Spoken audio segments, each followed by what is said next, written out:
원일이 TV 69번째 이야기입니다. 새로운 한 주가 시작됐습니다. 주말 내내 많은 뉴스가 있었고 이번 주도 꽤 시끄럽겠지요. 먼저 윤미향과 정의연. 이거 단순 회계 부실이 아닐 수도 있을 것 같다는 생각이 듭니다. 국민성금과 기부금 사용 내역이 불투명하다. 이용수 할머니의 폭로는 시작에 불과했고 국고 보조금 수억 원의 행방이 묘연합니다. 할머니 쉼터용 부동산 매입과 매각 과정 의혹 투성입니다. 매입가를 업계약서로 작성했다는 의혹 나왔고 갑작스런 반값 매각, 이젠 검찰 수사 불가피해졌어요. 정의연과 윤미향에 그치지 않고 시민단체 전반에 도덕성 문제로 비화될 폭탄입니다. 진중권 교수가 미래통합당에 뇌가 없다고 했습니다. 상대를 후진놈으로 만들어야 하는데 나쁜 놈이라고 비난만 해서는 미래가 없다. 이런 진단을 했습니다. 미래통합당 103명이고 무소속까지 합치면 107명인데 결코 적은 숫자 아니죠. 근데 갈 길을 못 찾고 헤매고 있습니다. 대선 주자가 안 보이고 당대표는 물론 비대위원장도 아직 모르겠다 그럽니다. 정말 뇌가 없어 보이긴 합니다. 뇌, 그러니까 브레인이 없으면 선거에 지는 건 당연한데 그 뇌, 브레인이라는 것이 구체적으로 무엇일까? 그런데 제가 보기엔 더불어민주당에도 뇌가 없긴 마찬가지입니다. 조국과 정경심에서 시작해서 황운하, 최강욱, 양정숙으로 이어지더니 이젠 윤미향과 정의연까지 단 하나라도 문제가 있음을 인정하고 국민에게 사과하고 털고 가는 걸 봤다면 이게 통합당에는 없는 뇌가 민주당에는 있구나. 냉철하고 무서운 정치 세력이다. 이렇게 인정했을 겁니다. 민주당은 충분히 집권할 자격이 있는 세력이구나. 진보 진영의 뇌는 살아있구나. 이렇게 인정했을 겁니다. 현실은 그렇지가 않습니다. 조국 사태부터 윤미향 사태까지 잘못에 대한 인정, 사과 한마디 없었습니다. 그저 친일파의 공격이고 개혁에 저항하는 정치, 검찰과 보수 언론의 공격이랍니다. 뇌가 없기로 따지면 집권 여당도 똑같다. 마찬가지다 이건. 선거에서 이겼을 뿐이다. 선거 기술이 앞섰을 뿐이다. 집권 여당 뇌가 없다. 브레인 없다. 마찬가지다. 전 이 결론에 도달하게 됐습니다. 그럼 뇌가 없었는데 선거는 어떻게 이겼냐? 익숙하고 손쉬운 프레임이라는 게 있었습니다. 우리는 한민족, 우리끼리 프레임. 반미면 어때? 북한이 먼저다. 경제정책이요? 가진 자와 못 가진 자, 착한 정부 프레임. 역사인식, 친일, 반일 프레임. 사회적으로는 네 편, 내 편, 편가르기 프레임. 네 편은 적폐, 내 편은 정의. 나는 개혁, 너는 수구. 집요하게 작동시킨 프레임 전략은 분명히 먹혔고 지금도 먹히고 있다고 봅니다. 총선 압승 이후에 세상이 바뀌었다. 주류가 바뀌었다. 소리 많이 합니다.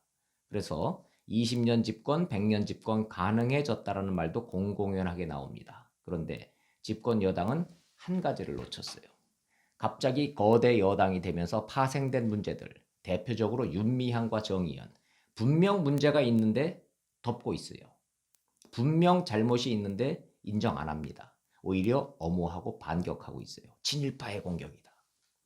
그런데요, 국민으로부터 받은 기부금, 국민 세금으로 지원받는 보조금, 명분을 갖고 투명하게 써야 할 돈의 흐름이 어떻게 변질됐습니까?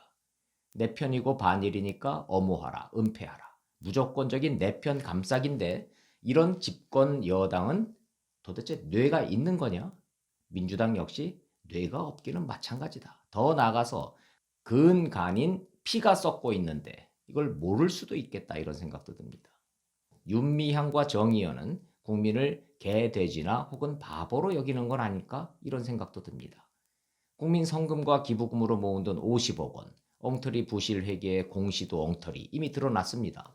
니들이 열심히 한 건 알겠는데 돈을 빼먹었지 않냐 돈을. 이용수 할머니는 이렇게 말을 하고 있어요. 할머님들이 돌아가시면서 들어오는 국민성금 조의금이요. 수천만 원씩 들어왔답니다. 이번에 알게 됐어요. 윤미향 개인 계좌로 들어갔다는 거를. 상주 자격으로 받은 거다? 다 좋은데 어디다 썼는데 아귀가 안 맞잖아요. 들어간 돈, 나간 돈. 할머니 쉼터라고 정의연이 2013년에 집을 샀습니다. 경기도 안성에. 7억 5천 들여서 사고 인테리어 1억까지 해서 8억 5천 들었다는데 현대중공업이 낸 지정기부금 10억 원으로 샀습니다. 시세보다 최소 2배 이상 금액이었던 사실이 드러났어요. 소위 업계약서 의혹입니다. 실제 차액은 뒤로 리베이트, 이 의혹은 이제 검찰 수사로 가려지게 됐어요. 더 기가 막힌 사실이 드러났습니다. 쉼터 건물을 정대협과 윤미향에게 소개한 사람이 당시 안성지역신문인 안성신문 대표 이규민 씨, 이번에 안성에서 민주당 국회의원 됐습니다. 윤미향 남편은 수원 시민신문 대표, 이규민은 안성신문 대표, 서로 잘 아는 사이예요. 정대협은 원래 서울 마포에 쉼터를 찾고 있었는데 이규민의 소개로 지역을 안성으로 갑자기 바꿨습니다. 건물주는 안성신문의 운영위원장인 김모 씨라는 사람이고, 지어놨던 집이 안 팔리고 있었는데 쉼터를 찾던 정대협을 이규민이 연결시켜 준 겁니다. 중개를 쓴 거예요. 이건 당시 지역신문에 소개됐던 내용입니다. 정리를 해보면 안성 쉼터의 매도인은 안성신문 운영위원장인 지역건설업자, 중개인은 안성신문 대표 이규민, 이번 그 국회의원 당선자, 매수인은 정대협, 윤미향, 중개인인 이규민과 윤미향의 남편은 친분이 깊은 지역활동가 사이. 결국 사고, 팔고, 중개하고 이 3자가 모두 아는 사람, 내부 거래였다는 얘기입니다. 시세보다 2배 높은 가격에 샀다가 이용수 할머니 문제 터지자 바로 다음 날 반값에 급매물로 처리했습니다. 정작 안성 쉼터에 갔던 위안부 할머니는 없었다는 거죠. 정대협 활동가들의 MT 장소나 펜션으로 사용됐다는데 관리인을 윤미향의 부친으로 지정했습니다. 2014년 1월부터 2018년 6월까지 인건비 조로 월 120만 원씩, 관리비 조로 월 50만 원씩, 총 7,580만 원을 윤미향의 부친에게 지급했다. 이렇게 돼 있습니다. 기부금이랑 성금 문제만 있는 줄 알았더니 국고 보조금을 매년 억대로 받았군요. 정대협, 정의연이 한 몸인데 법인이 달라서 각각 청구해서 받았습니다. 회계 처리는 물론 엉터리였죠. 정부의 관리 감독 책임, 형사처벌 이런 문제들이 줄줄이 걸려 있습니다. 이건 수사로 해결돼야 될 문제가 돼버렸어요. 저는 이 모든 문제의 심각성보다 윤미향과 민주당의 그 머릿속, 소위 뇌 구조가 궁금해졌습니다. 회계를 투명하게 밝히라는 거다. 아무리 얘기를 해도 민주당도, 정의연도, 윤미향 개인도 눈도 깜짝 안 합니다. 무조건 친일파 공격이고 일본 아베 정권에 부역하는 거래요. 이젠 이용수 할머니도 친일파에 오염된 사람으로 몰고 가고 있습니다. 난 옳은 일을 하는 사람이야. 국민 성금이든 세금이든 회계처리든 그게 반일이라는 명분보다 중요해? 이 프레임이 작동한 겁니다. 조국과 정경심이 무죄라고 주장하는 거랑 같은 맥락이에요. 온갖 서류 위조, 법에 금지된 위장 사모펀드 개입, 민주주의와 법치의 근간을 흔드는 선거 개입 의혹, 그게 검찰 개혁 명분보다 중요해? 이 프레임이 작동하면 수정 불가가 되는 겁니다. 부동산 문제로 제명당한 양정숙 당선자, 끝내 사과 한마디 없이 보도했던 언론을 상대로 소송 걸었습니다. 법적으로 다투고 명예를 회복하겠대요. 여기엔 언론 개혁 프레임이 걸려 있습니다. 오거돈 부산시장은 어떻습니까? 성추행으로 시장직 관둔 지가 언젠데 아직 신병 확보했다는 소식 안 들리고 있습니다. 안 하는 건지 못 하는 건지 모르겠어요. 도주한 것도 잠적한 것도 아닌 애매한 상태입니다. 이건 내 편, 네 편 프레임입니다. 여러분, 저와 함께 딱 1분만 벗어나서 생각을 해보면 어떨까요? 친일, 반일 프레임, 있는 자, 없는 자 프레임, 개혁과 적폐 프레임, 이 프레임이라는 걸로부터 딱 1분만 벗어나 보자 이겁니다. 대신 건전하고 합리적인 상식으로 묻고 대답해 봤으면 좋겠습니다. 조국과 정경심은 정말 무죄일까요? 윤미향은 깨끗할까요? 양정숙은 합법일까요? 오거돈은 억울할까요? 누군가 잘못을 저질러요. 죄는 죄예요. 근데 죄라고 부르질 못해요. 개혁의 피해자, 친일의 피해자라는 해괴한 프레임이 가동을 합니다. 합리적 집단 지성으로 바라보자 이겁니다. 서류를 위조하고 금지된 투자를 하고 선거 개입 의혹 살일을 저지르고 명의 도용해서 부동산 사고 팔고 국민 성금, 국고, 보조금 불투명하게 사용하고 이건 친일, 반일 프레임으로 덮일 일이 아니지 않습니까? 언제까지 내 편은 무죄, 네 편은 유죄로 나라를 두 동강 낸 채 끌고 갈 거냐 이겁니다. 이명박은 유죄고요. 박근혜도 유죄, 최순실도 유죄입니다. 직접 먹든 간접으로 먹든 돈 먹은 건 유죄입니다. 과거의 주류였던 보수 세력은 최소한 수치심은 있었던 것 같아요. 걸리면 처벌받고 죽기보다 싫어도 카메라 앞에 서서 국민에게 사과했습니다. 그런데 지금은 어떻습니까? 누군가 잘못을 저질러요. 근데 우리 편이에요. 친일, 반일, 내 편, 니 편 프레임이 가동이 됩니다. 긴 걸 아니라고 하고 아닌 걸 기라고 그래요. 친일파 공격이다, 기득권 저항이다, 우기고 버팅깁니다.